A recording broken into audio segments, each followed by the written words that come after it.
ಓದಿ ಬೇಗ ಮುಗಿಸ. ಕರ್ತನ ಆತ್ಮನು ಯಾರಲ್ಲಿದ್ದಾನೋ, ಹಾಗಾದ್ರೆ ನೋಡಿ ಇವಾಗ ಕೇಳ್ತದೆ, ಕರ್ತನ ಆತ್ಮನು ಯಾರಲ್ಲಿದ್ದಾನೋ ಅವರಿಗೆ ಬಿಡುಗಡೆ ಉಂಟು. ನೋಡಿದ್ರಾ? ಈಗ ನಿನಗೊಂದು ಬಿಡುಗಡೆ ಬೇಕಾ? ಬಿಡುಗಡೆ ಬೇಕಂದ್ರೆ ಪವಿತ್ರ ಆತ್ಮನಿಗೆ ನೀನು ಸ್ಥಳ ಮಾಡಿಕೊಟ್ರೆ ಮಾತ್ರ ಬಿಡುಗಡೆ. ಯಾಕಂದ್ರೆ ಪವಿತ್ರ ಆತ್ಮನು ಕರ್ತನ ಆತ್ಮನಾಗಿದ್ದಾನೆ. ಕರ್ತನು ಯಾರು? ಹಳೆ ಒಡಂಬಡಿಕೆಯಲ್ಲಿ ಯೆಹೋವಾ ಅಂತ ತಂದೆ ಹೆಸರು ಬರ್ತದೆ. ಇನ್ನೊಂದು ಪದ ಬರ್ತದೆ ಕರ್ತನು ಅಂತ ಬರ್ತದೆ. ಹೊಸ ಒಡಂಬಡಿಕೆಯಲ್ಲಿ ಯೆಹೋವಾ ಅಂತ ಇಲ್ಲ, ಕರ್ತನು ಅಂತ ಐತೆ. ಹಲ್ಲೆಲೂಯಾ. ಕರ್ತನ ಆತ್ಮ ಅಂದ್ರೆ ತಂದೆಯ ಆತ್ಮನೇ, ಯೆಹೋವ ದೇವರ ಆತ್ಮನೇ ಈ ಪರಿಶುದ್ಧ ಆತ್ಮನು. ಈ ಪರಿಶುದ್ಧ ಆತ್ಮನು ಯಾರು? ತಂದೆಯ ಆತ್ಮ. ಅಲ್ಲಿ ಏನ್ ಹೇಳ್ತದೆ? ಆ ಆತ್ಮನು ಯಾರಂದ್ರೆ ಕರ್ತನ ಆತ್ಮವೇ. ಆ ಕರ್ತನು ದೇವರ ಆತ್ಮನಾಗಿದ್ದಾನೆ. ಹಲ್ಲೆಲೂಯಾ. ಅರ್ಥ ಆಯ್ತಾ? ಹಾಗಾದ್ರೆ ಪರಿಶುದ್ಧಾತ್ಮನು ಯಾರಾಗಿದ್ದಾರೆ? ಇದು ಪರಿಶುದ್ಧಾತ್ಮ. ಪರಿಶುದ್ಧಾತ್ಮ ಯಾರಾಗಿದ್ದಾರೆ? ತಂದೆಯ ಆತ್ಮನಾಗಿದ್ದಾನೆ. ತಂದೆ ಯಾರು? ಯೆಹೋವಾ ಹಳೆ ಒಡಂಬಡಿಕೆಯಲ್ಲಿ ಕರ್ತನು ಅಂತ ಕರೀತಾರೆ.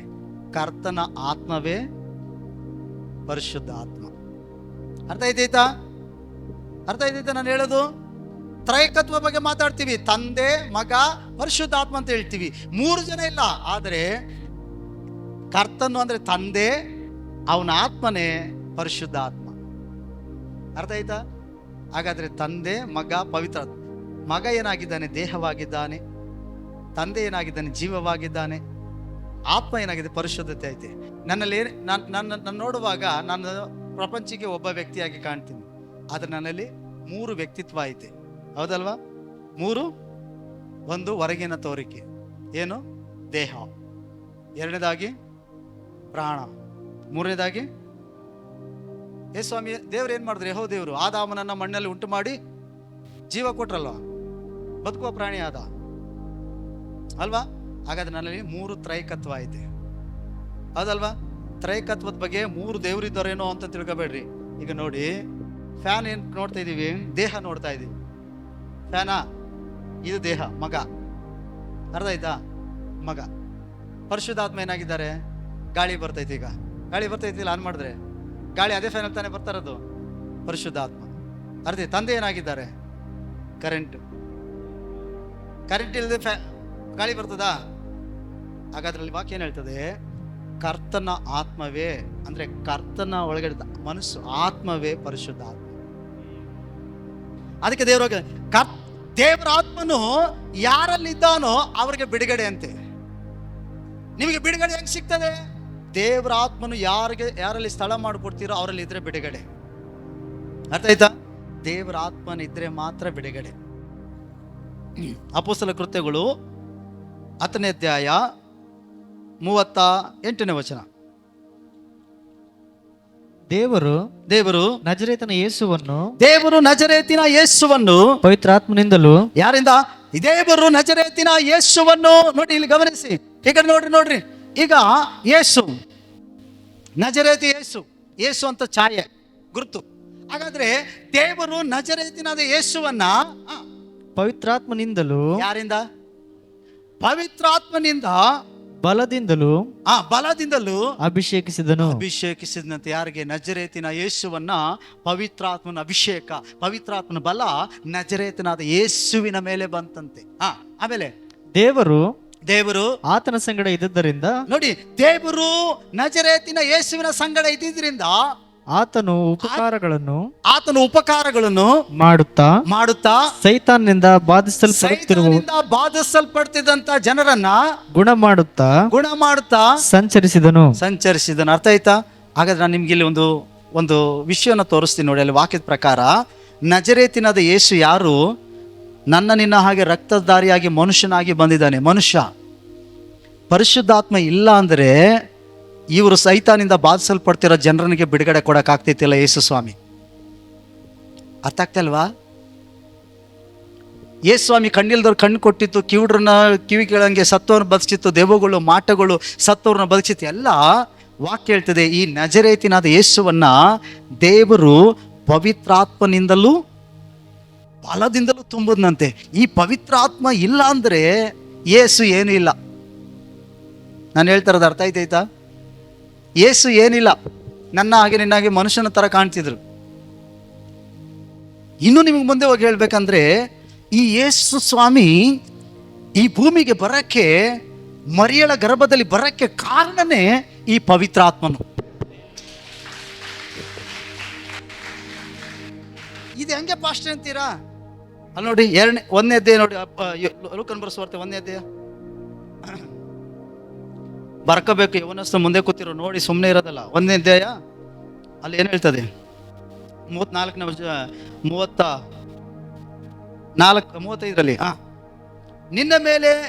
ನಿನ್ನ ಮೇಲೆ ಪವಿತ್ರಾತ್ಮನು ಬರುವನು, ಪರಾತ್ಮನ ಶಕ್ತಿಯ ನೆರಳು ನಿನ್ನ ಮೇಲೆ ಬೀಳುವುದು, ಆದ್ದರಿಂದ ಹುಟ್ಟುವ ಆ ಪವಿತ್ರ ಶಿಶು ದೇವರ ಮಗನೆನಿಸಿಕೊಳ್ಳುವನು.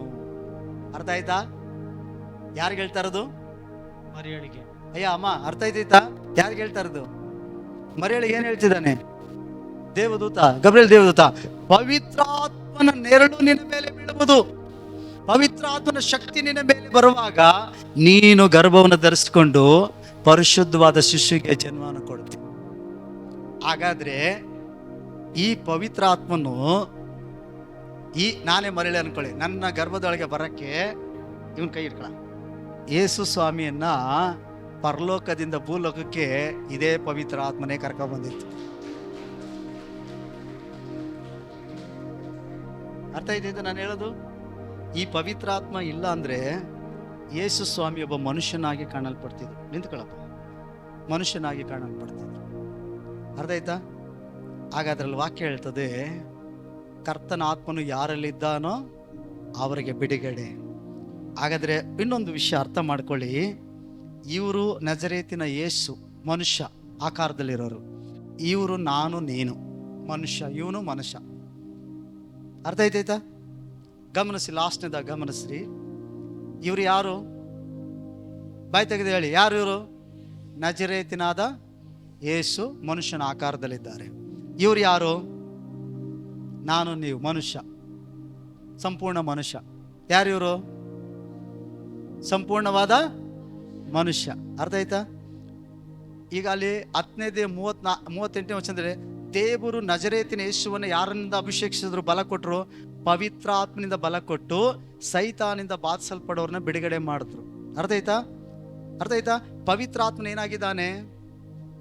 ಆತ್ಮವಾಗಿದ್ದಾನೆ. ಯೇಸ್ವಾಮಿ ಏನಾಗಿದ್ದಾನೆ? ಶರೀರವಾಗಿದ್ದಾನೆ. ಹಾಗಾದ್ರೆ ಪವಿತ್ರ ಆತ್ಮನು ಶರೀರದೊಳಗಡೆ ಯೇಸುವಿನ ಒಳಗಡೆ ಬಂದಿದ್ರಿಂದ ಈ ವ್ಯಕ್ತಿಯ ಮೂಲಕವಾಗಿ, ಮನುಷ್ಯನ ರೂಪದಲ್ಲಿರುವಂಥ ವ್ಯಕ್ತಿಯ ಮೂಲಕವಾಗಿ ಪವಿತ್ರ ಆತ್ಮನು ದೆವ್ವಗಳು ಬಿಡಿಸ್ತಾ, ರೋಗನ ಗುಣಪಡಿಸ್ತಾ, ಮೂಕರನ್ನ, ಕುಂಟ್ರನ್ನ, ಕಿವುಡ್ರನ್ನ ದೇವರು ಬಿಡಿಸ್ತಾ. ಈ ಕ್ರಿಸ್ತನಲ್ಲಿ ಒಳಗಡೆ ಇದ್ದು ಕಾರ್ಯ ಮಾಡಿದ ಯಾರು? ಪವಿತ್ರ ಆತ್ಮನು. ಹಾಗಾದ್ರೆ ಪವಿತ್ರ ಆತ್ಮನೀಗ ನಾನೇ ಪವಿತ್ರ ಆತ್ಮ ಹೊರಗಡೆ ಬಂದೆ. ಈಗ ಇವ್ರು ಯಾರು? ನಜರೇತಿನಾದ. ಇವ್ರು ಯಾರು? ಸಂಪೂರ್ಣವಾದ. ಹಾಗಾದ್ರೆ ಪವಿತ್ರ ಆತ್ಮನು ನಜರೇತಿನಾದ ಯೇಸುವಿನಲ್ಲಿ ಬಂದ ಹಾಗೆ ಪವಿತ್ರ ಆತ್ಮನು ಸಾಮಾನ್ಯವಾಗಿರೋ ಮನುಷ್ಯನಾಗಿರೋ ನಿನ್ನೊಳಗಡೆ ನನ್ನೊಳಗಡೆ ಬರೋದಾದ್ರೆ ಹೆಂಗಿರ್ತದೆ? ಕ್ರಿಸ್ತನು ಮಾಡೋಕ್ಕಿಂತ ದೊಡ್ಡ ಸೇವೆಗಳನ್ನ ಮಾಡಿಸ್ತಾನೆ ಪವಿತ್ರ ಆತ್ಮ. ಅರ್ಥ ಆಯ್ತಾ? ನಾವು ಸಾಮಾನ್ಯವಾದವರೇ, ಆ ಸಾಮರ್ಥ್ಯ ನಮಗಿಲ್ಲ. ಆದ್ರೆ ಪವಿತ್ರ ಆತ್ಮ ನಿನ್ನೊಳಗಡೆ ಬರುವಾಗ ಇವರು ಕೂಡ ಮನುಷ್ಯನೇ, ಇವನು ಕೂಡ ಮನುಷ್ಯನೇ. ಅಲ್ಲೆಲೂಯ. ಆದರೆ ಕ್ರಿಯೆ ಪವಿತ್ರ ಆತ್ಮ. ಪವಿತ್ರ ಆತ್ಮನ ಯೇಸುವನ್ನ ಹೆಂಗೆ ಉಪಯೋಗಿಸ, ಅದೇ ಪವಿತ್ರ ಆತ್ಮ ನಿನ್ನಲ್ಲಿ ನನ್ನೊಳಗಡೆ ಬರೋದಾದ್ರೆ, ನೀನು ಅವಕಾಶ ಮಾಡೋದಾದ್ರೆ ಎಷ್ಟು ಶಕ್ತಿಯುತವಾಗಿ ತನ್ನ ಸೇವೆಯನ್ನು ಮಾಡಿಸ್ತಾನೆ. ಅಲ್ಲೆಲೂಯ. ನೀನು ಪ್ರಾರ್ಥನೆ ಮಾಡೋ ಗುಣ ಆಗ್ತದೆ, ನೀನು ಪ್ರಾರ್ಥಿಸು, ದೇವರು ಉತ್ತರ ಕೊಡ್ತಾನೆ. ಕಾರಣ ನೀನು ಪವಿತ್ರ ಆತ್ಮ ನಿನ್ನೊಳಗಡೆ ಇಲ್ಲ. ಹೊಸ ಒಡಂಬಡಿಕೆಗೆ ಸೇವಕರಾಗಿದ್ದೀವಿ ನಾವು. ಅಲ್ಲೆಲೂಯ.